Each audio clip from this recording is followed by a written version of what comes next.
If you're watching this video right now, you're probably overwhelmed with decisions with regards to your retirement. And guess what?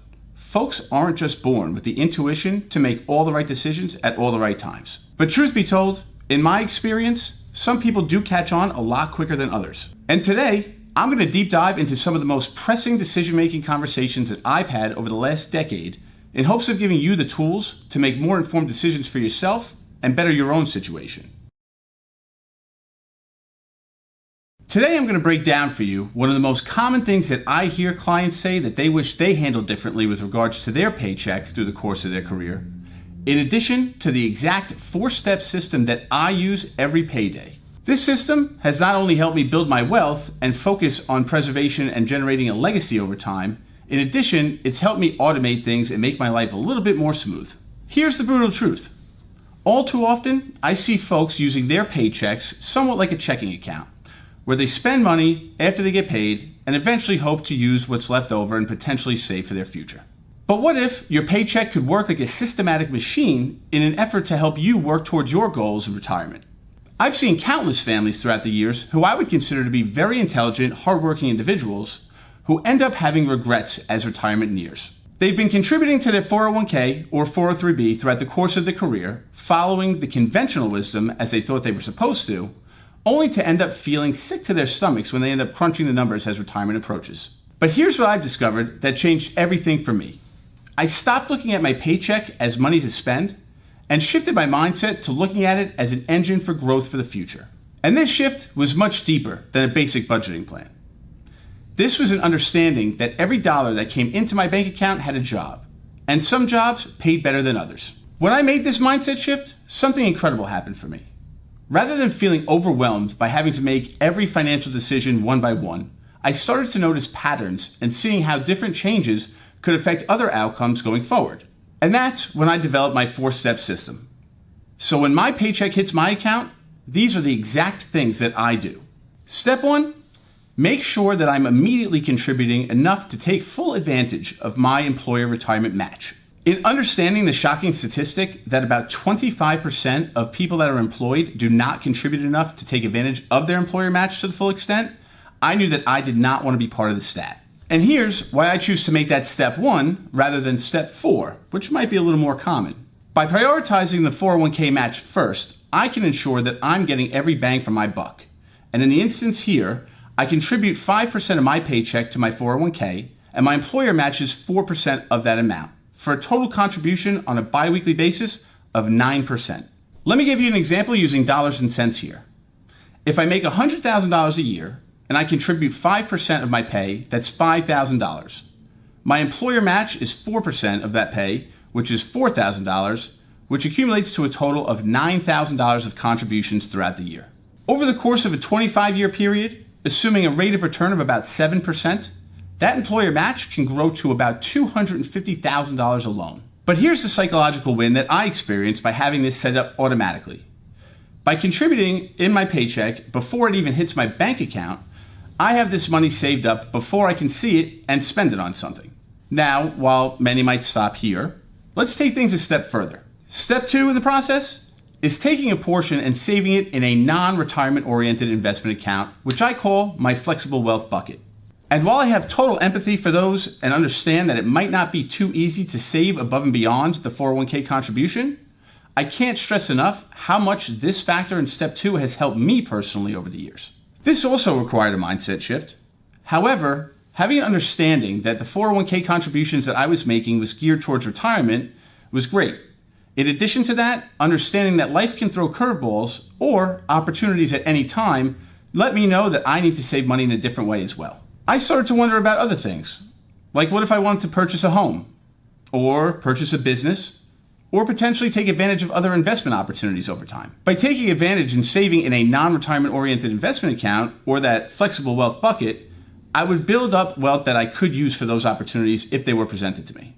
In addition, that money grows outside tax-deferred accounts, which means it's accessible at any point in time prior to the age of 59 and a half. And here's another kicker. The potential for tax advantages in using an account like this. When you invest in a taxable account, which again is a non-retirement oriented account, and you hold investments for greater than a year, Any gains that you realize from the sale of an investment that has been held for longer than 12 months is taxed at capital gains rate, which could be lower than your ordinary income rate. For some people, that number falls somewhere in the threshold of about 15 to 20% as far as capital gains are concerned, as opposed to ordinary income, which could end up landing somewhere between 22%, 24%, or even higher. Suppose you're in the 24% federal tax bracket and you have $50,000 in investment gains. If you were to withdraw that $50,000 from a traditional pre-tax retirement account prior to the age of 59 and a half, not only would you get hit at a tax rate of 24% with your ordinary income, in addition, you'd face a 10% penalty, bringing that number up to 34% or $17,000 of the $50,000 withdrawal. However, if that $50,000 gain is inside a non-retirement oriented taxable account, you could think of it as a capital gains tax of 15% or $7,500 as opposed to the $17,000 coming out of a pre-tax retirement account. All in, that's a $9,500 difference. And be aware, there are also potential for state taxes as well as high income that could alter these numbers. Step 3 is where I pay off any outstanding credit card debt. And you might be wondering, why is this step 3 as opposed to step 1? In my particular situation, I've already paid myself first in multiple instances via the 401k contribution in addition to my contribution to my non-retirement taxable investment account.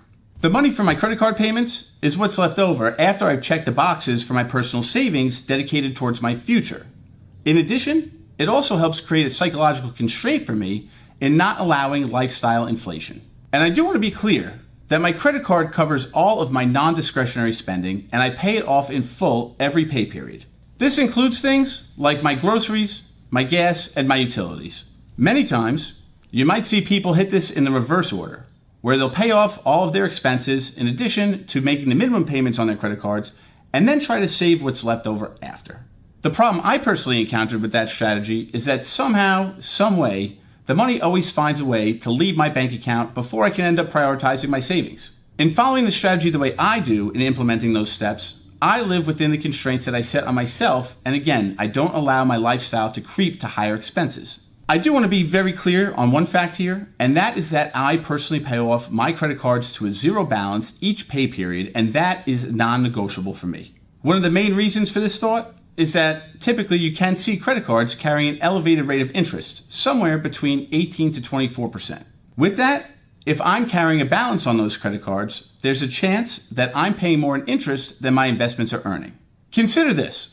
If I have about $5,000 in credit card debt at about a 22% rate of interest per year, and I make the minimum payments, which tends to be about 2% of that number, or about $25, I could end up paying all in with interest about $11,000 over the course of time, and it could end up taking about 35 years to do so. On the other hand, if I had invested that $5,000 at a 7% rate of return over the course of that same 35 years, I could end up in a resulting balance of $53,000, excluding any taxes and fees. That's a difference of about $64,000 over that period of time. And here's step 4.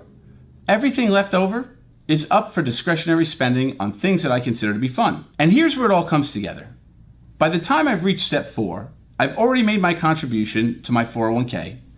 I've taken full advantage of my employer match. I've contributed to my non-retirement oriented investment account, and I've paid off all my high interest debt. And at the end of the day, anything left over is mine to spend guilt-free. And while some might consider this step minute, for me psychologically it has a major impact. By the time I get to that discretionary spending for my lifestyle, I can confidently say that I have intentionally put away money geared towards my future and my goals. In fact, another interesting situation is when I finally understood how much I really need to spend and had left over for discretionary spending, I was able to be a lot more intentional about how I spent that money and time. When I was finally able to put all these steps in place together, I really had a great understanding of the power of compounding and how it could affect my lifestyle, as well as my future. Assuming I'm earning $100,000 a year, my contribution to my 401k plus my employer match is a total of $9,000 in savings per year. In addition to that, by contributing about $500 a month to my non-retirement investment account, that's an additional $6,000 in savings per year.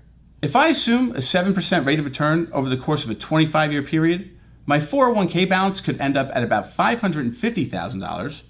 my non-retirement investment account could end up at about $366,000 for a total sum of investment accounts of about $916,000 in that 25-year span. This doesn't include any potential for raises or any additional injection of savings over that course of time. In addition, I end up with zero high-interest credit card debt, and I'm able to live life on my terms. One of the main reasons this strategy has been so impactful for me is due to behavioral psychology.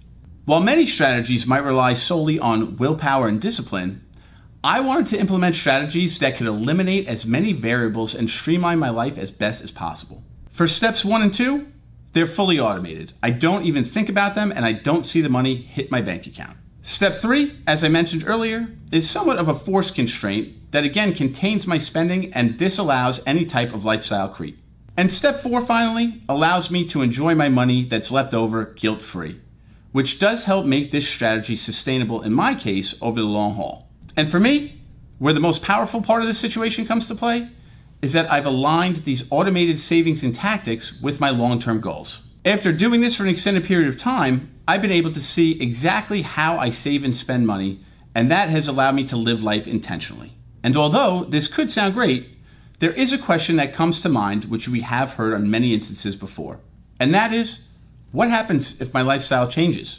And what brought me comfort in thinking and reflecting on this myself is that understanding that these strategies are flexible. If I made more money, for instance, and got a raise, I could increase my contributions in steps 1 and 2, while still maintaining my constraints in steps 3 and 4 and living a comfortable lifestyle. If I have a financial emergency, for instance, I have the flexible wealth bucket that I built up in step 2 that I can take advantage of and utilize if need be. In the event that my expenses decrease, which could be something like paying off a mortgage, I could then increase my contributions to steps 1 and 2. The system adapts to my life here, instead of my life having to adapt to a rigid budgeting schedule.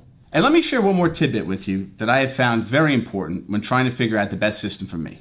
In my case, trying to master and figure out the ideal percentages to contribute as opposed to figuring out and understanding the process led to procrastination. Spending time doing things like debating whether I should be contributing 15% or 18% to step 1, or should I be making a $500 or $1,000 per month contribution to step 2, led to me wasting time.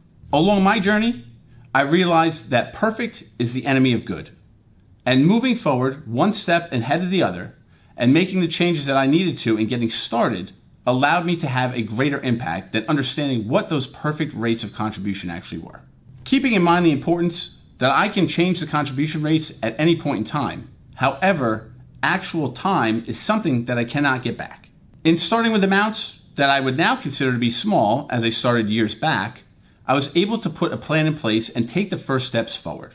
My 4-step system is not just about money. It's about making my money work for me in addition to setting up a systematic plan for my future. It's about reaching my 50s and giving myself the opportunity to have options as opposed to obligations. And it's about knowing that I have a plan in place that I have set forward in an intentional manner to allow me to sleep better at night. You've spent the last 30 years building a $2 million retirement nest egg. You think you're all set, and that's great. But here's the problem. The wrong withdrawal order when you take money in retirement could end up costing you hundreds of thousands of dollars in unnecessary taxes. Or even worse, it could end up draining your retirement much quicker than you originally thought. Today, I'm going to go over the exact situation that we've seen time and time again wipe out retirement plans, and the exact 3-step scenario that we use to navigate the situation. Before I jump in, I just want to ask, if you find these videos to be helpful, take a minute to like and subscribe to our page. Right now, there are probably many retirees that are following advice that could have been acceptable a couple of decades ago, but could actually end up being very detrimental to their plan today. The reason being, following the conventional wisdom when it comes to retirement withdrawals is not a one-size-fits-all scenario. And unfortunately, you might not realize this until it's too little, too late. Meet Jane, a 68-year-old teacher from Ohio who thought she did everything right. She accumulated over $1 million in her 403b over the course of her career. She followed advice that had been given to her at some point, which was to spend down her taxable assets first and let her 403b continue to grow. 5 years later, Jane ended up getting hit with a tax bill that made her sick to her stomach. She owed $15,000 on distributions that she was forced to take out. Money that she did not necessarily need, but had to withdraw due to her required minimum distributions. And now, she was left owing a hunk of it to Uncle Sam. Jane's story isn't unique, unfortunately, and in fact, we see it happen more often than not when retirees neglected to plan for this situation early on. Here's what Jane didn't know. There's a mandatory withdrawal rule called required minimum distributions, which occurs at age 73 as it stands today. And if you follow the old advice of let your tax-deferred accounts continue to grow, you could end up facing RMDs that could cause a real tax nightmare. But here's where things get interesting, and might actually completely change the way that you think about retirement planning today. Research by Fidelity has shown that retirees that use differing withdrawal sequences can actually end up cutting their lifetime tax bill by almost 40%. Yes, you heard that right. Cutting taxes by almost 40% just by simply planning and executing and utilizing differing withdrawal strategies. So what are they doing differently, you might ask? Well, instead of using the common sequential withdrawal approach, they might end up utilizing what we prefer to call the proportional withdrawal approach. Think of it like this. If your taxable investments equate to 30% of your overall holdings, your pre-tax investments equal 50% of your overall holdings, and your Roth investments equal 20% of your overall holdings, you end up withdrawing proportionately across the three different types of accounts. Now let's get back to Jane for a minute. Remember the unexpected tax bill that she faced? Here's something she could have done differently. She could have considered Roth conversions over the course of a period of time before she reached RMD age. By converting just enough from her traditional pre-tax retirement accounts to fill up her tax bracket, she could have ended up paying taxes at a lower rate as opposed to being forced into higher brackets later on.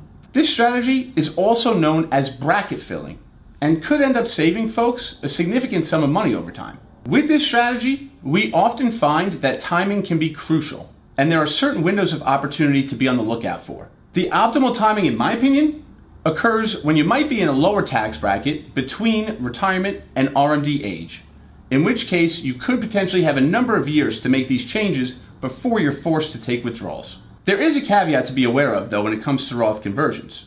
There's a 5-year waiting period on each dollar that you convert to your Roth accounts before you can use that money tax-free and penalty-free. With that, if you decide to wait too long and procrastinate, you could end up facing a cash crunch at some point. When used alone, these Roth conversions, depending on one's specific situation, could end up being a particularly useful strategy over time. But there's another approach that I would actually argue to be dramatically more impactful. Let me explain to you how this could play out. During Fidelity's research, they drew a comparison between two identical retirees. Each retiree started with a total of $500,000. They had $200,000 in taxable accounts, $250,000 in pre-tax accounts, and $50,000 in Roth accounts. Retiree A used the conventional wisdom as far as his strategy was concerned when drawing down retirement money, and retiree B ended up using the proportional withdrawal strategy that we spoke about earlier. The end result here is that retiree B ended up saving $23,000 in lifetime taxes through retirement when compared to retiree A. They had the same exact starting point, but the end game was a little bit different. And while all that might sound great, here's where I see the light bulb turn on. Imagine the emotional aspect of feeling more in control of your situation by planning with intention. Having an understanding of your tax planning situation and the overall plan and strategies that you've implemented can help you feel this control. A simple way to think about this is by breaking your retirement spending into 3 buckets. Bucket 1 covers years 1 through 5 with more conservative and liquid investments.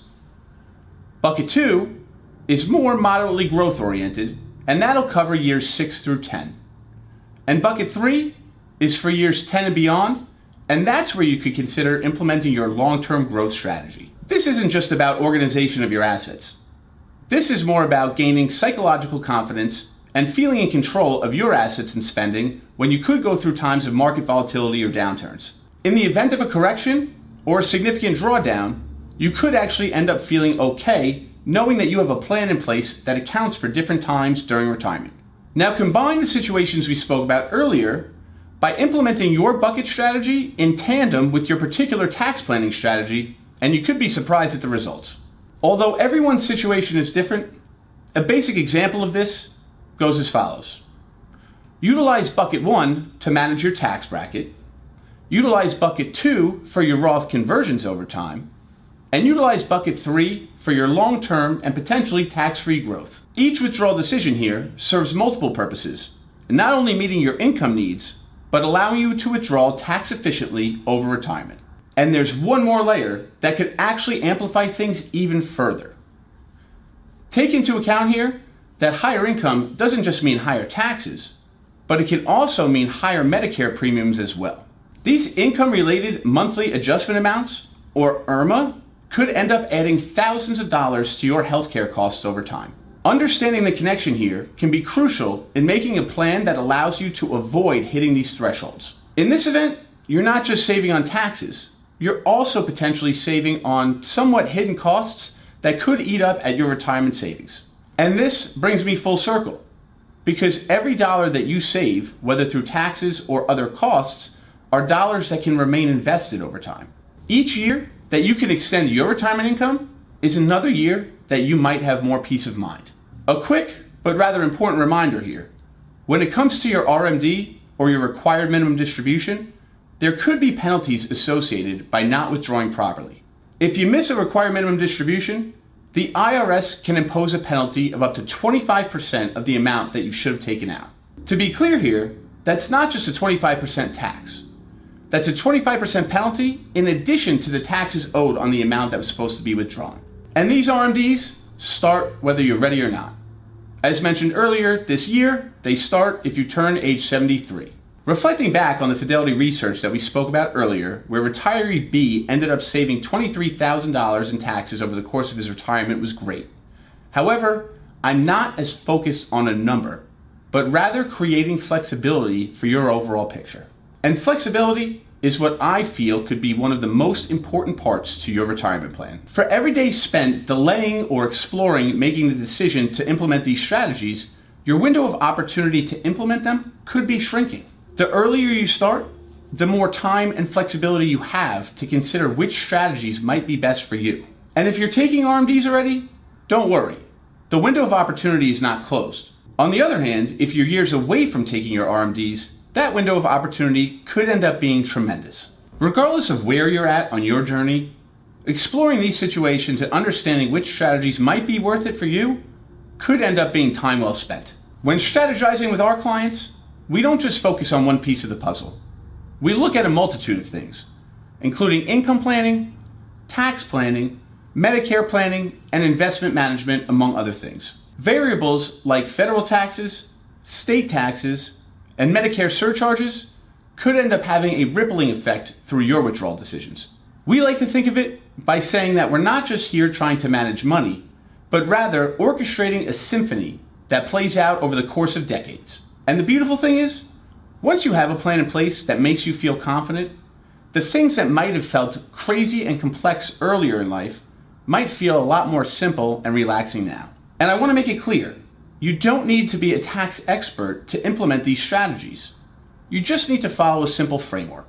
To start, some things you might consider include regular review of your tax brackets. From there, if it makes sense for you, you might consider filling up those lower income tax brackets with Roth conversions. By using your different income sources strategically, you can end up building a plan well in advance of taking your required minimum distributions, as opposed to getting hit by surprise and just taking them as they come. And here's a mindset shift that I've developed after doing this hundreds and hundreds of times. Having a full understanding of what your withdrawal strategy is could actually be more impactful than what your investment strategy is in watching your retirement play out. You might have what you think is the perfect portfolio, but withdrawing from the wrong sources at the wrong times could end up being detrimental to your overall picture. Take a moment right now to look at your assets. How much do you have in taxable accounts? How much do you have in pre-tax accounts? And how much do you have in your Roth accounts? If you haven't taken the time to look at what your RMDs might be when you reach that age, or what implementing Roth conversions over time could do for your overall situation, it might be time for a comprehensive review. Some people celebrate retirement, and others go through it completely stressed. I believe if you've spent your whole life working and saving diligently, putting a plan in place that brings you confidence is worth it over the long haul. The strategies that I've shared today aren't just about saving money. They're more about understanding the tools that are available and seeing if they make sense for your particular situation. One tip here, don't let the complexity intimidate you. And certainly don't let perfect be the enemy of good. Start where you are with what you have and take one step forward in developing a withdrawal strategy that works for you. Because at the end of the day, this isn't about withdrawal types or bucket strategies or money at all. It's about creating your own freedom. It's about putting a plan in place to help you enjoy the retirement that you deserve. The choice is yours, the knowledge is here, and the only question that remains is what will you do with it? Today I'm going to break down the average 401k balance by age, how to actually compare yourself to your peers, and strategies that you can consider to potentially turbocharge your retirement savings. So first things first, what's the magic number? How far are you from it? And does it really matter? According to the recent data by Vanguard, the average 401k balance for people in their mid-50s to their mid-60s is about $244,750. For those in their mid-40s to mid-50s, that number is closer to $191,000.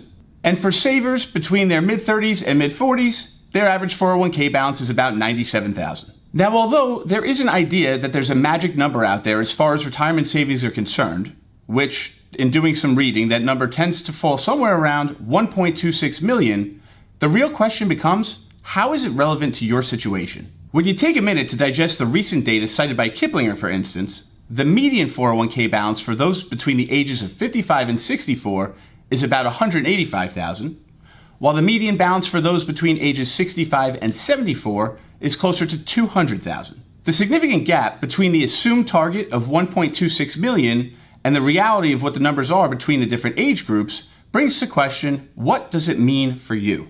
A big reason for the disconnect here is that this number cited of 1.26 million is a generalized number and doesn't take into account your personal situation. It's based on average expectations with regards to lifestyle, time in retirement, and expenses over time, which again are different for everyone. Some people could end up needing far less than 1.26 million should they decide to do things like downsize in retirement, move to a less expensive area, or moderate their lifestyle spending. Others, however, could need in excess of $10 million for retirement, particularly those that were higher income earners during their working years, have higher expenditures on things like housing or assets that require maintenance, or prefer more luxurious lifestyle experiences and vacations. While it's easy for us to see why so many people will fixate on the headlines as far as 401k numbers and averages are concerned, it can sometimes feel like a measuring stick. And if your assets are not up to par with what you read, you could feel like you're far behind. But the reality is, averages don't always tell the whole story. And the problem is, averages tend to consist of a small group of people who might have exceptionally high balances, which end up skewing those numbers. Imagine a group of 10 people. 9 of them have $30,000 balances, while 1 of them has a $3 million balance. The average balance for the group then jumps to $327,000. And the problem here is that number is not representative of what most of the people included in the group actually have. This is exactly what happens when it comes to average 401k balances. The people at the top of the group tend to pull the average number higher, creating a potentially unrealistic picture. Here's what I would consider to be a more accurate way to look at things. Try finding what the median 401k balances are, where half the people in the group included have a higher balance, and half the people in the group have a lower balance. This number is not always skewed by a small number of accounts that have exceptionally high balances. And the importance here between understanding the median and the average is that it helps you really gauge an understanding of where you stand. When you go through something like comparing yourself to a potentially inflated benchmark, you might end up feeling discouraged or downright ashamed of yourself. And at that point, you might lack the steps needed to catch up in retirement. In fact, data by Empower Retirement, in addition to the Federal Reserve, shows that more than half of Americans, about 54% to be exact, have nothing saved for retirement at all. That includes no 401ks, no 403bs, no IRAs, or other retirement investments. Seeing the average balance as your goal could be similar to the feeling of chasing a mirage. Although it might seem great, it's not giving you a picture as far as reality is concerned. The median, on the other hand, can end up being quite reliable. Although it's not as flashy of a number, it can help you cut through the noise and really give you an understanding of the reality of the situation. Something that I find to be particularly important when reading through wealth distribution is that the numbers by the Economic Policy Institute state that the top 1% of earners control about 32% of the nation's wealth. This concentration of assets can easily skew the average numbers to be much higher than what the reality is. Where the rubber hits the pavement as far as retirement well-being is concerned is what I'm about to talk about next. Factoring in other income sources, such as Social Security or pensions, can also change the picture as far as your retirement plan is concerned. In addition, understanding your claiming strategy for Social Security can add to your overall scenario. Claiming before full retirement age, between ages 66 to 67 for most, could mean a reduced benefit, whereas waiting or delaying could increase that monthly income over time. When you consider this additional income, having a full understanding of your picture and chasing that magic number might not feel as urgent as you originally thought. Another factor in this shift is how retirement is funded and has been funded over the past few decades. In previous years, pensions might have accounted for a larger sum of money, whereas today, more people rely on their own savings with regards to 401ks and IRAs. And here's a mindset shift that could be a game changer. Rather than chasing that generic number, consider really honing in on your spending and understand what your monthly income needs are. Will you maintain your current lifestyle, or do you plan on cutting back? Are there expenses like mortgages, other outstanding debt, or helping family members that you need to take into account? Answering these questions and really having a full understanding of what your expenses are can give you a better idea of your overall picture, again, as opposed to chasing that random number. Let's take this a step further. Another way that you might aim to stress test your assets is after you calculate your annual retirement expenses, multiply that number by 25 years. And that can give you a ballpark figure for the number that you're going to need for retirement. It's very similar to the thought process around the 4% withdrawal rule. Another approach is to aim for an income replacement percentage. And this number might fall somewhere between 70 to 80% of your pre-retirement income. Although these are broad guidelines, they can give you a more realistic idea of what your needs actually are as opposed to understanding the averages. Now it's time to jump into the good stuff. Let's talk about some of the strategies that I've actually seen used over time. After the age of 50, if you're still contributing to your retirement account, consider aiming for making catch-up contributions. These provisions allow you to contribute more to your retirement accounts when compared to your younger cohorts. This could present a unique opportunity to potentially turbocharge your savings during what might be your highest earning years. For 2025, the IRS allows those 50 and over to contribute an additional $7,500 as a catch-up contribution to their 401k. This, in addition to the normal contribution of $23,500, brings your total for the year to $31,000. Traditional and Roth IRAs offer a similar provision. For those under the age of 50, the limit for 2025 is $7,000, and for those aged 50 and over, the limit is $8,000. Take a minute to reflect on what this could look like for you. It can be especially powerful if you feel like you're behind on your savings, or simply if you want to maximize your retirement saving prior to those years before you hang up the cleats. The timing of these higher limits often coincides with a time in life where your expenditures might be a little less than they were years prior, because you might have been spending money on things like raising children or paying down your mortgage. Potentially having more disposable income means more dollars that you can sock away in your retirement accounts. And here's the kicker. Secure Act 2.0 has another provision for those in their early 60s. Starting this year, if you're between the ages of 60 and 63, you can potentially take advantage of the enhanced super catch-up, where you can make an additional contribution up to $11,250 in your 401k.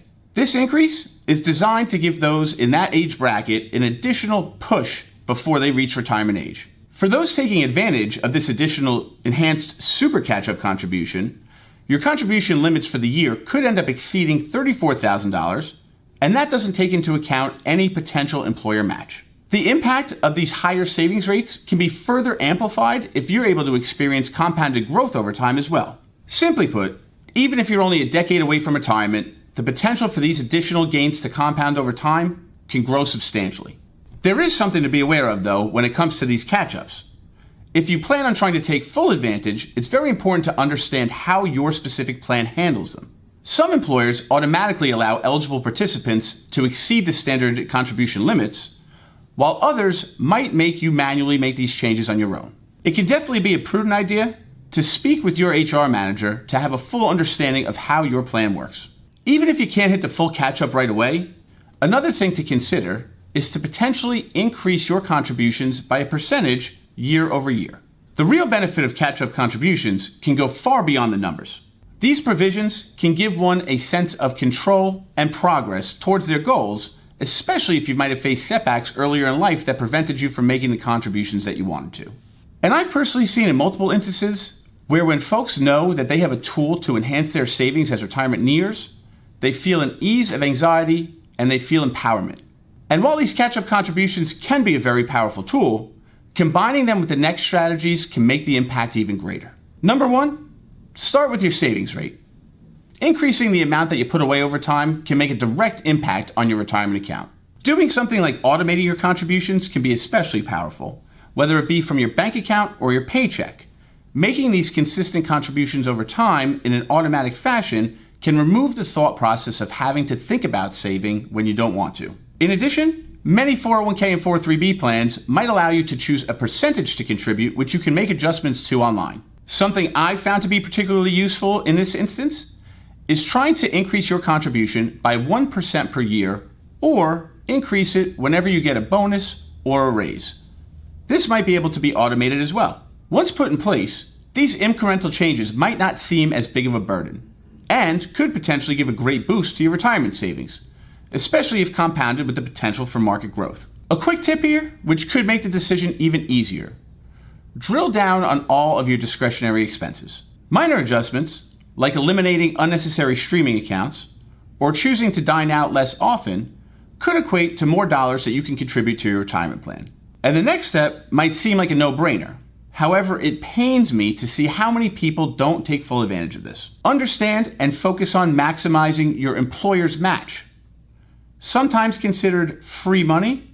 However, this is such an overlooked situation where, again, many folks don't fully understand it and therefore don't take advantage of it. For example, if you have a $200,000 per year salary and you contribute 6% and your employer matches 50% on that first 6% contribution, your contribution could equate to $12,000 and your employer could end up contributing an additional $6,000. According to Fidelity, 85% of retirement plans on their platform offer some sort of match. However, many employees don't end up taking full advantage and therefore end up leaving money on the table. And the third strategy here is understanding your retirement investment allocation. And is it aligned with your goals and your best interest? Also, very commonly, we see folks neglect to understand how their investments are allocated, which could end up having unintended consequences. Working with your team of trusted professionals can help you align your investment allocation with what your intended outcomes are. In short, having a full understanding of your savings rate, the potential for employer contributions, in addition to your investment allocations, could end up providing a picture for you that you might have never thought possible. Concentrating on the factors that you can control can be especially important and empowering in understanding your overall plan. They tell us that retirement is supposed to be the golden years of our lives, but all too often, we hear folks feeling empty, lost, or even confused after making the leap into the next phase of their life. Today, I'm going to break down some of the causes for these unintended feelings, in addition to the exact framework that we use to work with clients to and through retirement in order to help them accelerate in checking off their bucket list goals. Before I jump in, I want to ask you a very important question. What are some of the items in your mind that you're already letting pass you by while you're waiting for that someday to occur?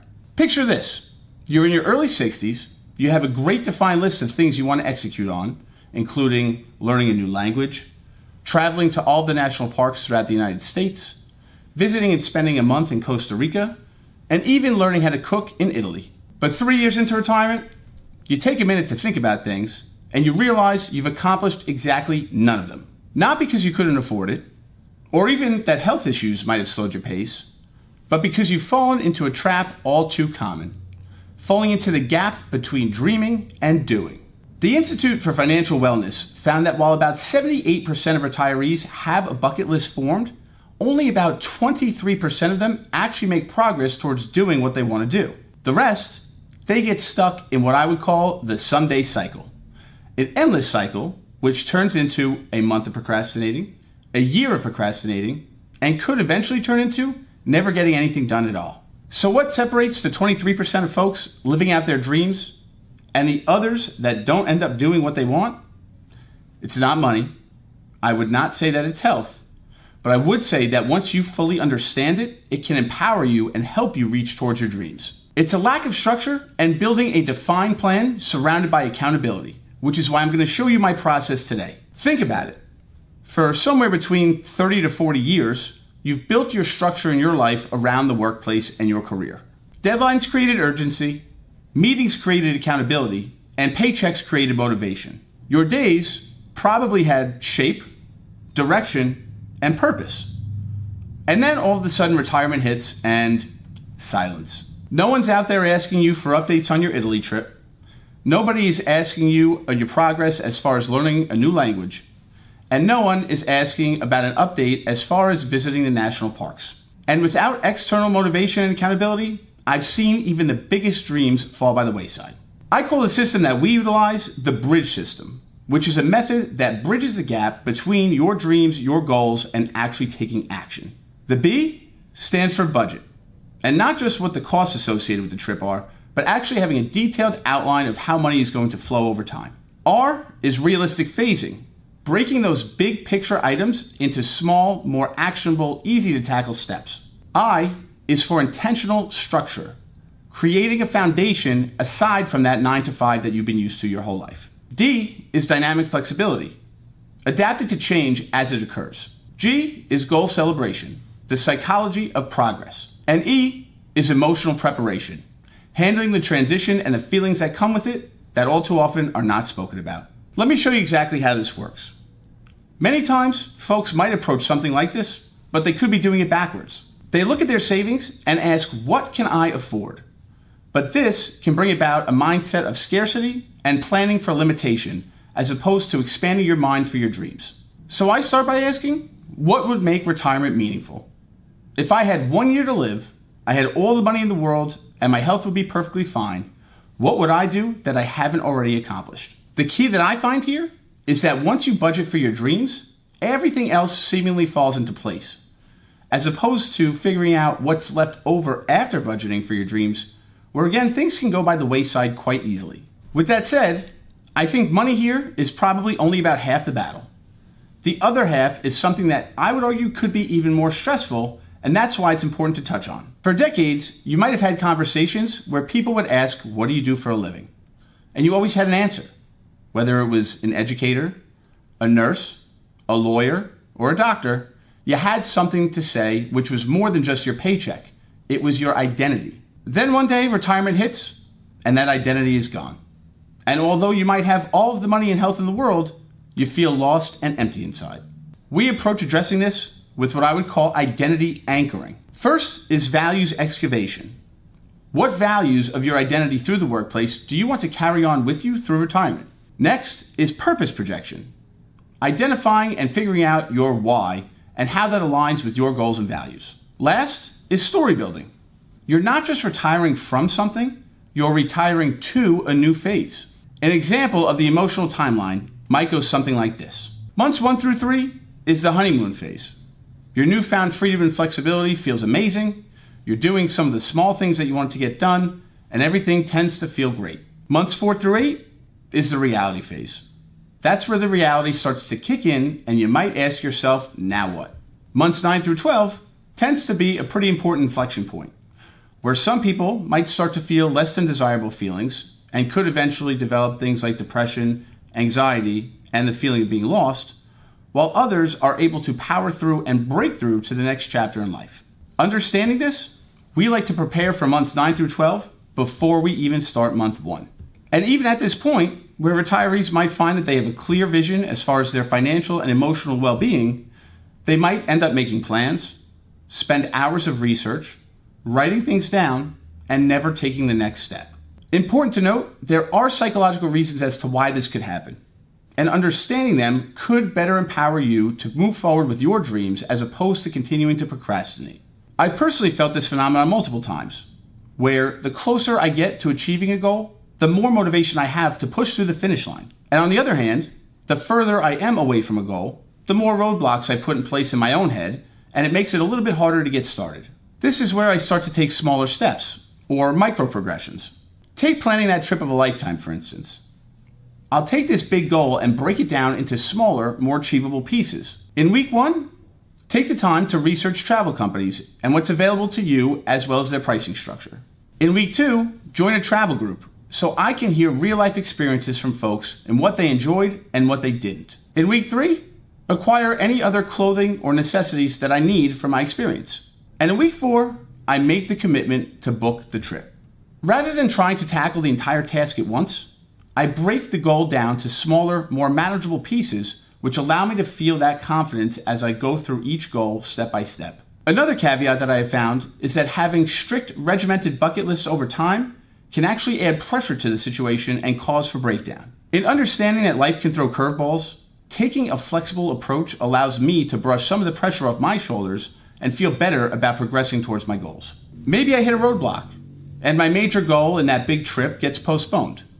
But that's not a problem, because now I made a mindset shift where I have more time to learn, more time to save money, and more time to gain more experience for the big trip. I find that when I plan for adaptation, obstacles can become plot twists in my big story, as opposed to treacherous traps shutting my story down. The next piece of the puzzle gets me very excited, as I've seen it have a compounding effect over time. When I first started to create bucket lists for myself, or in helping others work through theirs, I quickly realized that what we are creating is just a list. Simply put, they could result in disconnected experiences that don't align with each other.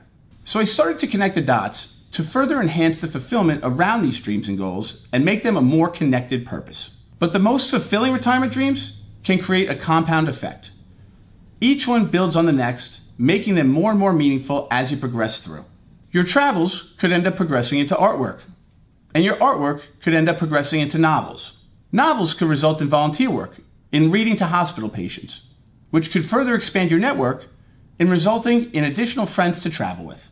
This is just one small example of how a big picture could interconnect with another to create more meaningful experiences for you and create a web of compounding positivity. By achieving your dreams, expanding your network, and increasing and learning new skill sets, you further enhance your retirement and the meaning of what it is for you. And instead of just checking off boxes on a list, you can work towards creating a retirement and a life built on passion and purpose. I've witnessed this situation and turnaround in multiple instances, where maybe initially the days in retirement felt optional, but in having a sense of purpose and pride, you look forward to the next day and tackling the next goal. So here are the exact steps that I've been implementing for myself in this order. First things first, I write down everything I've ever wanted to do, no matter how big, how small, or what the cost. Sometimes, these goals or dreams might seem like they're too big, or I'm too late. Next, I research in detail the actual costs surrounding the top 5 items on my list. Then, I use the regret test to fully understand which dreams and goals are non-negotiable and I need to find a way to make them work no matter what. After this, I narrow down the list further by identifying which dreams and goals energize me just simply by thinking about them. Important to note, I do prefer to use a tracking system, which could be something like a notebook, an app, or a web program. Also important to note, I've found that having an accountability partner, in this case with my life goals, my spouse, can add meaning in a major way that I never thought possible. And lastly, I systematically review that list on a quarterly basis to realize and understand what I have accomplished and what I have not. By treating these goals similarly to how I treat my work life, I've found a ton of happiness and fulfillment and understanding that executing my dreams is a possibility. And as I do check those items off the list, I gradually add more. Although taking it easy can seem appealing to some, especially having worked for decades of your life, the system that I outlined prior could end up resulting in feelings that we need as humans to explore on a daily basis. The need for purpose, for growth, and the challenge to thrive. I've watched as those I greatly care about take a path less defined and structured, and in some cases, end up falling into irrelevancy. So here's my last question for you. What type of retiree do you want to be? I look at things through the lens of every day that I am not building is momentum that I am probably not gaining. Every week I postpone is a week of compounded growth that I'm missing out on. And every month that I wait is a month of time that I'm not going to get back.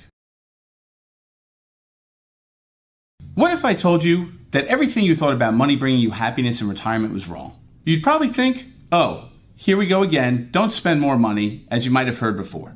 But if you don't believe me, let me ask you a question. Do you really know if your neighbor in town with the monstrous house isn't riddled with debt? Do you really know if the other folks in town splurging on luxurious vacations and sports cars are actually happy? The reality is, in accordance with a retirement survey by Transamerica, only about 53% of retirees feel like they have a social life, while 30% of them feel like they're just making ends meet, and about 27% of them feel completely overwhelmed. So today, I'm going to break down for you the top regrets that I see retirees having, in addition to the roadmap that we use to help navigate these situations. And before I show you these regrets, I want you to understand what I would consider to be the biggest mistake of them all. Like a broken record, I cannot reiterate enough. From what I see, money does not equal happiness. I like to look at money as a tool, and having an understanding of what jobs I need to accomplish, I can then realize how I need to use that tool. Let's take a look at this first situation, which I would say, in one way or another, many of our clients yearn for, but the unexpected outcomes can be very chaotic. The once-in-a-lifetime excursion, which starts off with about a $10,000 budget and somehow out of nowhere balloons into over $60,000 in spending. These dream vacations tend to be a focal point in conversations that we have with people moving into retirement. The champagne celebrations, the Instagram-worthy photos, and all of the laughs and cheers that come along with them are great. But what happens when you start with one number in mind, and then all of a sudden the other ancillary unintended expenses add up to a completely different mind-blowing number? And please do not mistake me. While there are many folks that we know that have planned diligently, put their money and resources together and saved, and have a good understanding of their cash flow in making this work out properly, this situation is not always the case. And here's the part that makes my stomach drop. We've seen people encounter this situation, immediately feel regret and the need to regroup, and then continue to do it over and over again. That dopamine hit that they get from checking an item off their bucket list gives them an immediate rush, but next thing you know, they're facing an uphill battle when it comes to maintaining their lifestyle. With that said, this next regret seems just as prevalent, if not more. Picture this. You've worked your whole life living in a cramped city apartment and you're yearning for the perfect retirement home. Maybe it's a lake house with a dock, or even a ranch with mountain views. Once you sign that paper, you feel excited. You sell your apartment and end up buying this house, and for the purposes of this video, we'll call it a 5,000 square foot ranch on 3 acres of property in Montana. The alleviation from being cramped or downright claustrophobic in your old home immediately feels amazing. You're surrounded by nature instead of hearing congestion and traffic on a daily basis, and when you look up at night, you can see all the beautiful stars in the sky. The twist here is that you used a substantial sum of cash in order to buy the house with no mortgage, in turn taking away a major portion of your overall retirement savings. And the problem is, among other things, the cost of maintenance on this dream home is something that you never could have expected. Taxes, landscaping, routine maintenance, you name it, it all adds up. And the kicker here, the feeling of being isolated is much harder than you had anticipated. So you end up having to travel to those that you greatly care about, which live miles and miles away from you. Some might even consider this situation buying a beautiful prison. And eventually, things take shape and can compound even further. You try to sell the once coveted property, which ends up sitting on the market for an extended period of time, only to find out that you're going to sell that home for less than you originally bought it for. Now, regret number 3 is something that we might all find ourselves guilty of at some point, but that does not make it any better. Let me ask if this situation sounds familiar in any fashion, whether for yourself or someone that you know. I'm going to travel cross-country, so I just bought a 45-foot camper, and the open road is calling my name. While this could sound appealing to many, and I have seen this reality be great for some, I've also seen it turn into a nightmare. Things start off nicely. Taking trips cross-country, even stopping at national parks, and spending winters in the warm weather. Then comes the reality of driving this monstrosity. Figuring out how to navigate and driving through tight roads, figuring out how and where to park, and even convincing yourself that trips are worth it to make sure that you are using the RV. And I'm not just picking on people that like RVs. This could come in many forms. This could be a luxury boat. This could be a $300,000 classic car. You name it. While the actual items may differ, the theme remains consistent. Big purchase, big dreams, small usage. Buying toys that become expensive ornaments can really add up over time, and there's research to prove it. Depending on the situation, those collector cars could eventually become irrelevant. The luxury boat could end up depreciating by 15 to 20% a year, and the resale value on the RV could end up tanking. Regret number 4 breaks my heart, as this one can end up really spiraling, and not just in the sense of money, but also in the sense of emotion. And before I get into that, I do want to reiterate, it is important to understand that I have seen many families go about this in a successful way. However, I've also seen unsuccessful journeys, and it ends up being a terrible, terrible situation. The love of a parent for a child is the most powerful, selfless love in the world, which is a quote that is near and dear to me. And that love might bring us to do things that we might not always do, where our generosity can end up causing our detriment.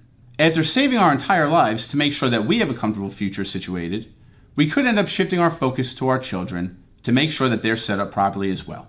That could end up being things like paying off their student loans, providing them money to buy their first house, or even investing in a business to save it from failing. While these decisions might seem like you're making the right move each time and time again, the costs can add up. And at the end of the day, this help can end up forming dependency. Whether it end up being the business investment turning into a bailout, or the child having trouble maintaining their home after they lose their job.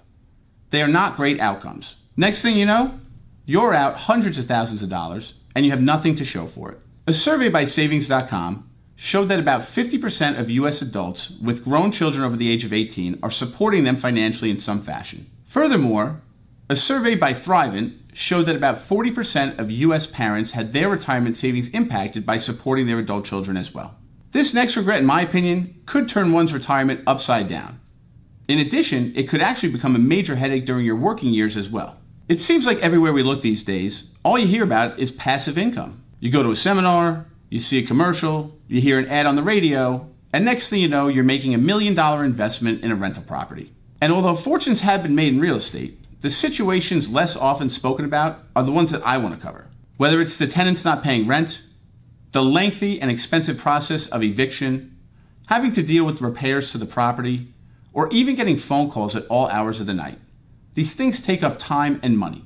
Next thing you know, your passive income investment has morphed into a migraine. And truth be told, when you add up all of that time, money, and effort and potential stress, it begs the question, is that really how you want to spend your retired years? Now, each scenario that I had just shared follows a similar pattern. The journey starts with the excitement and the thrill of finally getting to embark on something that you have wanted to do for a while. Then comes the justification that you've worked hard your whole life, that you can afford it, and it's what you want to do. And in many cases, I've seen this turn out where a situation that you thought was going to be ideal and spectacular ends up turning into something that's catastrophic, a waste of time, a waste of money, and a stressor. The problem is, after decades of hearing that you shouldn't spend your money and you need to save, the pendulum ends up swinging too far to the other direction. And where this can become particularly intense is that unlike during your working years, where you might be able to make up for financial mishaps due to your increasing income, during retirement, mistakes tend to be a little less forgiving. The fact of the matter is, the mistakes are not only always financial, they involve emotions in many times as well. They can take away from your peace of mind, stress out your relationships, and even fill your life with stress and regret. And I believe, truthfully, one of the big keys here is to understand, identify, and be prepared for temptation. So why do intelligent and successful people make these mistakes? And how can you try to avoid them? These are the red flags that I look for. Warning sign number 1 is that you're trying to justify the purchase. Running thoughts through your mind like, I deserve this, or I've worked hard my whole life, are just that. So, in that instance, I try to take a pause. In my experience, emotion-driven decisions are not always logical. Warning sign number 2, you're not calculating the full cost. Although you might see the sticker price and keep that in mind, that doesn't always include ancillary expenses. Consider factoring in maintenance, taxes, and other costs associated with these objects, and understanding what opportunity is missed, and could that money make money elsewhere? Warning sign number 3, you're making decisions too quickly. I really do believe that big decisions should not be made impulsively. Warning sign number 4, you're not considering future you. Would the 80-year-old version of yourself be happy with this purchase when that time comes? Or will you feel regret and think that you should have saved your money to continue to invest, utilize it for long-term care or healthcare costs? Warning sign number 5, you're trying to buy happiness. If you're making a purchase where you're trying to fill an emotional void or recapture a positive feeling, you could be setting yourself up for disappointment. Recognizing these warning signs can be a useful first step, but the second step can be greater in understanding how do I live through my retirement without fear. I don't like to think of this situation as having to make a choice between buying happiness and protecting your future. So instead, I use a framework to help me figure out what's at stake. First things first, I never spend more than 1% of my total net worth without careful thought and consideration. Next, before I spend any money, I ask myself, am I buying an experience or am I buying an item? Experiences have the ability to create memories and potential happiness, while oftentimes I find that buying objects could end up requiring maintenance and end up forming regret. Then I ask myself, will this purchase still bring me joy in 5 years? Will I still be able to use it? And will I be glad that I bought it? Then I account for what I am not doing because I made this purchase. What opportunities am I giving up? Lastly, will this purchase allow me to sleep okay at night? Or will I be awake worrying about money? In my opinion, the retirees who avoid these problems follow the similar thought process. They prioritize experiences over objects. They prioritize memories over status. In having had the opportunity to watch these scenarios over the past decade, in my opinion, I really do feel that at the end of the day, retirement is not about having everything you want, but about wanting everything you have. Do not retire before you pay off your mortgage. This is not my advice in any way, shape, or form, but rather one of the most common thought processes that I've come across over the last 12 years working with clients. Do you know the biggest mistake that I see pre-retirees make when trying to make the decision between paying off their mortgage before retirement versus investing? It's not always what you might expect, especially for those that fall into the age range between 50 and 65 years old and have a prime focus on their financial future. And although the decision can feel simple, become debt-free and live a simple life, it can be far more complex than that. Today, I'm going to show you why the situation is not always clean-cut and black and white, in addition to the steps that I use with clients to help them work through their specific decisions. So let's take a closer look at what's really at stake here. For many people I speak to, as they approach retirement, the feeling and thought of being debt-free is something that is extremely desirable in most cases. Many times, they have a feeling or a mindset that paying off your mortgage and having no debt provides financial stability, and that is what you should be aiming for as you get closer to the finish line. No more monthly payments, no more debt hanging over your head. It kind of does sound like that could be a really nice way to enter the next chapter in life. And while the emotional relief could feel comforting, there could be a cost associated as well, in potentially missing out on any compounding growth that you could have investing over time.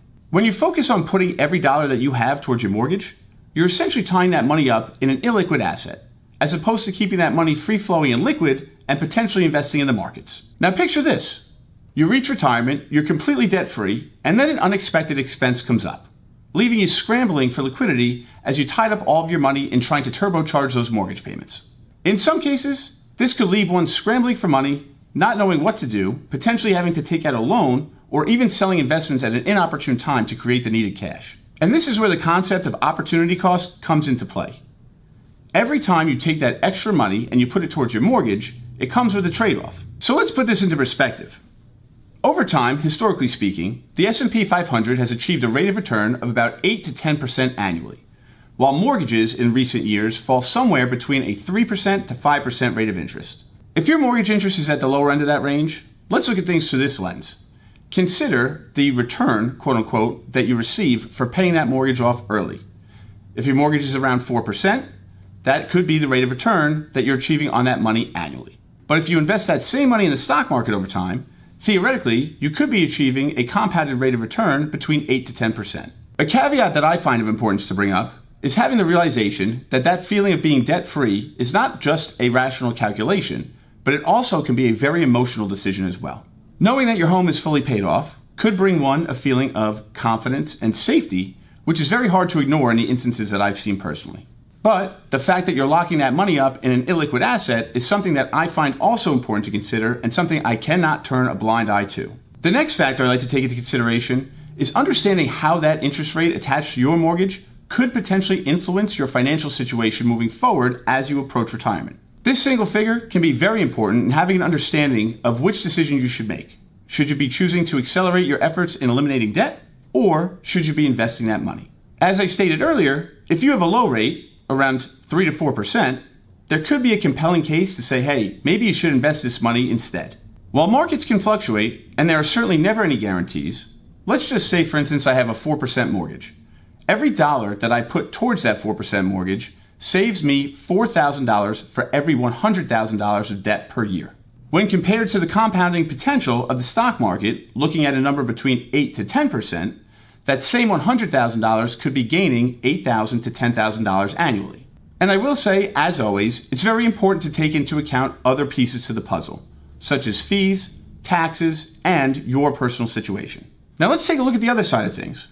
Say your mortgage rate is 6% or higher. In this situation, paying down that mortgage quicker could save you 6%, which could equate to $6,000 per $100,000 per year. And when the interest that you're paying on the debt has the potential to rival or even exceed the expected returns that you could be earning in the stock market, it makes for quite a case to accelerate those payments and pay down the debt first. And being aware that investment returns are not guaranteed, markets can go through cycles and fluctuations can happen, we need to keep in mind that downturns are par for the course. So when I walk through this process, in addition to the factors that I mentioned earlier, I'm also taking into account one's risk tolerance as well as their time horizon. For someone uncomfortable with the potential for market swings or who might be closer to retirement, they may prefer accelerating their payments to get that mortgage down as opposed to taking the chance and the perceived risk that comes with investing the money. While for others, especially those who have a longer time horizon or who have built up a substantial nest egg, carrying a low-rate mortgage might be more comfortable to them. One of the biggest factors when it comes to my preference in making the decision is having flexibility. If I have investments that provide liquidity, which I can access in the event of emergency, or if I just simply need the funds, that could be more appealing to someone like me as opposed to locking my money up in an illiquid asset such as a home. Although not a perfect roadmap every time, I do think that there is reason to consider comparing your mortgage rate versus your expected rate of return in the markets as a great framework and starting point of how to make this decision. And as I build out my framework, there's another step that I feel sometimes is overlooked. The timing of my payments, whether I'm earlier on in the mortgage or in the later part of the life of the loan, could have significant implications on the benefit to me, whether it makes most sense to pay that mortgage down in rapid fashion or invest the money. And why does this matter, you might ask? Because mortgages are structured around a process called amortization, where a portion of that money goes towards principal and a portion goes towards interest. In the earlier years of a 30-year mortgage, the majority of that money that you're making as far as a payment is concerned is going towards paying down the interest, and a smaller portion is going towards paying down the principal. And over time, this ratio typically shifts, whereas towards the later part of the loan, you're paying down a larger portion of principal and a smaller portion of your payment is going towards that interest. In other words, simply looking at things, if you're accelerating your payments in the earlier portion of the loan, you could be really denting that amount of interest that you have to pay over time. By year 20, however, that same payment might only save a fraction of what it would save you years earlier. For me, the bottom line is, as this impact and potential savings shifts over time, so does my thought process in how much I should invest versus how much I should be putting towards the mortgage. It's also important to read the fine print on your mortgage, as in some cases there are prepayment penalties associated with these loans, whereby you could be getting charged extra fees for making extra payments. And although this decision might seem like a major fork in the road, I like to relax and think it doesn't have to be that way. You don't have to make one choice at the expense of the other. You might find comfort in a more balanced approach, whereby you end up splitting those extra resources between paying off the mortgage and building wealth simultaneously. An example might look something like whether you receive an inheritance, or a bonus at work, or a raise, you use those extra funds and you split a portion to go towards paying off the mortgage in an added accelerated fashion, in addition to putting some of that money into your investment account. This method can help you not only pay down that mortgage in an accelerated fashion, but also help you potentially grow your investments over time, and most importantly, potentially eliminate the thought of regret in making one decision over the other. Another tactic to consider is making bi-weekly mortgage payments rather than monthly payments. So at the end of the day, the result here is you could end up making a full extra payment throughout the course of the year. Over the life of the mortgage, by doing this, you have the ability to potentially cut down the life of the loan significantly and end up saving a significant portion of money. At the same time, continuously adding money to your investment account could allow that wealth to grow over time and have the potential for compounding returns. For me, I find comfort in understanding that I have a solid financial foundation prior to splitting up any additional monies in either direction. Eliminating high interest debts, things like credit cards or personal loans, is key in my mind, in addition to making sure I have some sort of an emergency fund which is flush with cash. I personally choose to automate my savings so I don't have to think twice and I know that the money is being divided up as to how I want it to be. And this approach isn't just strictly about numbers. It's about flexibility and peace of mind for me. While the markets as well as my personal situation could change, having this flexibility brings me confidence as I charge forward in making decisions. Because as I've seen time and time again, although some folks might feel uneasy about carrying a mortgage into retirement, they might also have a feeling of missing out on potential growth in future years. So I maintain the mindset that these financial decisions do not have to solely be made inside a vacuum. Even with a plan in place, emotions can end up coming into play and influencing how money is managed over time. The desire for security, the fear of missing out, and the potential comfort of being debt-free can all play a factor and a role in making the decisions that we make, which at the end of the day might not be completely rational. So recognizing how emotions might interact with financial decisions could end up helping you better align yourself with your goals.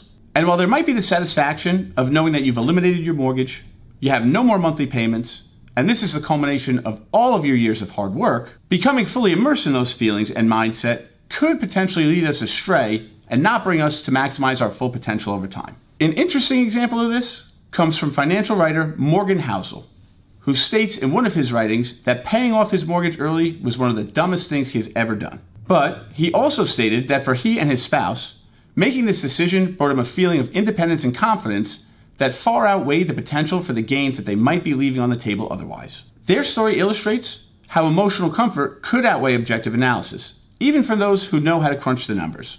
And although, depending on your calculations and how those numbers pan out, at the end of the day, by leaving this money on the table, you could end up missing out on significant returns and potential compounded growth years into the future.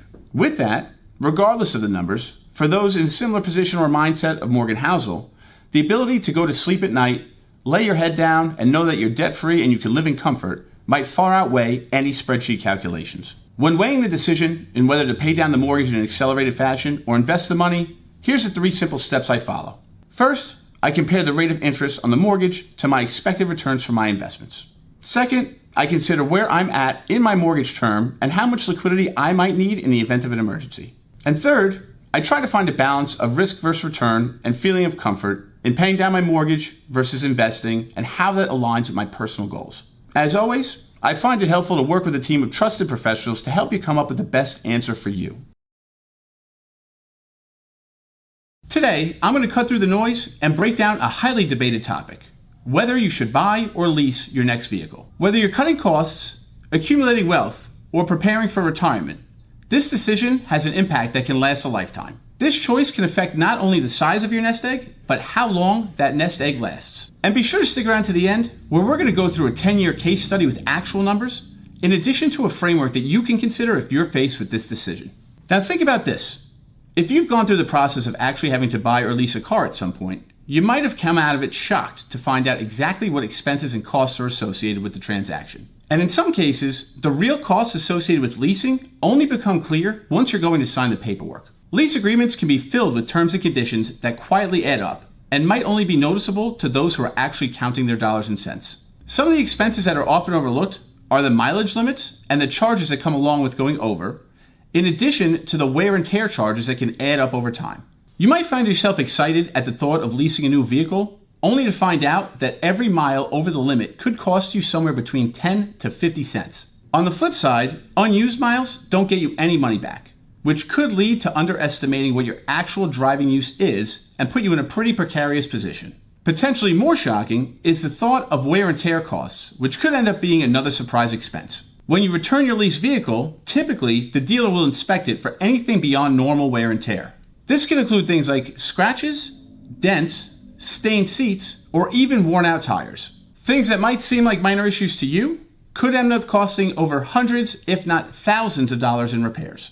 You could even find that your dealer hits you with a disposition fee at lease end, often a few $100s, just to simply clean and prepare the car for resale. Another important factor to consider here is ownership, or in this case, a lack of it. A lease is simply essentially renting out a car between 2 to 4 years where you have nothing at the end of that term. When you reach the end of the term, you return the car, you've built no equity, and you have no asset left over. With regards to lease payments, this takes into account things like depreciation, or how much value the car loses over the term of the lease, in addition to potential dealer charges and profits on top. Unfortunately, typically new cars face the fastest decline as far as depreciation is concerned. So if you continue to lease brand new cars over time, you could end up finding yourself in a rut. And while you may be aware of all of these caveats, something that I see that is often less discussed is the fact that flexibility can be limited during this time. Whether it be your financial situation changing or simply needing to get into another car, ending a lease early can be an extremely expensive situation. Early termination fees can end up being thousands, if not the entire balance remaining on the lease. And while you might be watching, thinking that this could never happen to you, the fact of the matter is, the lack of flexibility could present a problem if faced with something like medical issues or a changing lifestyle. And beyond the financial aspects, there's an emotional component to consider as well. Lease payments are a recurring obligation, where each payment you make goes towards something that you don't actually own. For those of you who prefer more predictability and control, this situation can end up feeling very burdensome, especially for those who crave stability. And when you take a step back and look at the big picture, every dollar that you're spending towards that lease is a dollar that's not working for you in retirement. Money can be tied up in ongoing payments and fees, which could otherwise have been used for building retirement, spending time with family, traveling, or buying other things that you enjoy. And while this situation can seem less than ideal, there are factors on the other side that I want to cover that are a bit more optimistic. In certain situations, leasing can offer a hassle-free way to drive a brand new car with the most updated technology and safety features, in addition to the ability to get a new one when the lease is over. The appeal is clear. You get access to a late model vehicle without a large upfront investment, in addition to the fact that you don't have to handle repairs and could eventually shift into a brand new car after the lease is up. This sense of convenience can be especially attractive if you don't want to have to deal with the headaches that could potentially be associated with owning a car long term. Maybe your lifestyle doesn't require an overwhelming amount of travel, and the other benefits associated with a lease make sense for you. This brings up my next question. If leasing can chip away at your savings, and you don't actually have an asset at the end of the lease, does it make sense for you to buy? First things first, owning a car can come with some sort of financial advantages. When you buy a car, every payment that you make as far as financing is concerned goes towards building equity in the asset. This means that once you pay off the loan, you actually own the vehicle. That equity is not just a number on paper. It actually means something, whether that means trading in that car for a new one later on, selling it, or even just continuing to drive it and not having to make additional payments through the lifetime of the vehicle. In addition, you don't have the mileage caps that you would if you were to lease the vehicle. So if your lifestyle consists of frequent travel, this might be a better option for you. And the reality here, the thought of a higher upfront payment and potentially higher monthly payments could be quite daunting to those of you who are on a tight budget. But the fact of the matter is, when you're done with those payments, you now own an asset, payment-free, which could last for several years. And this could end up resulting in some financial breathing room. According to Consumer Reports, this is one of the most significant advantages of owning a car, whereby you have an asset at the end of the deal as opposed to continuing payments that you would have with a lease. Now, let's take a look at how these details actually translate into real dollars over time. To get a true sense of what's at stake here, it helps to take the cost of a lease versus the cost of buying a car over an extended period of time. Let's take a look at a $70,000 car, for example, and assume that you lease this vehicle for three-year terms and you put zero money down. The monthly payments could end up resulting in about $1,125 per month, and the cost of each 3-year lease is about $41,000. Over the course of that 9-year period, your total payments and fees could end up tallying to about $123,000. On the other hand, if you were to buy and finance that $70,000 vehicle, and let's say you put $2,000 down at a 5% rate of interest on a 5-year loan, those payments could end up being about $1,280 per month. However, your total spend would be about $77,000. So all in, a rough estimate shows about a $46,000 difference between the two situations. Once that loan is paid off, you now have a payment-free asset for the next 4 years. Assuming all of the variables being equal, like the cost of fuel and insurance, that's quite a savings. And let's not forget, you could end up having to pay for routine repairs and maintenance during that time, which for these purposes we'll estimate to be about $15,000. At the end of the day, you still end up making out better purchasing the vehicle. And although depreciation can be a real factor to consider, it doesn't tend to fully erase the thought that ownership in a vehicle could be the better choice. As I said earlier, new cars tend to erase value rather quickly when coming off the lot. According to Investopedia, on average by about 15 to 20% in the first few years. And in accordance with Consumer Reports, vehicles tend to lose about 50% of their value over their lifetime. With that said, your $70,000 vehicle could end up being worth about $35,000 over the course of 10 years, depending on how well you maintained it and how many miles you've driven. But as always, we need to consider potential trade-offs here. Buying a car means you might be taking on additional risk as far as the cost of repairs and maintenance as the car ages. In addition, you might not have access to the newest technology or the smoothest ride, as you're holding on to the same car for a number of years as opposed to leasing a new vehicle. And I prefer not just to look at the difference between leasing and buying as a dollars and cents decision.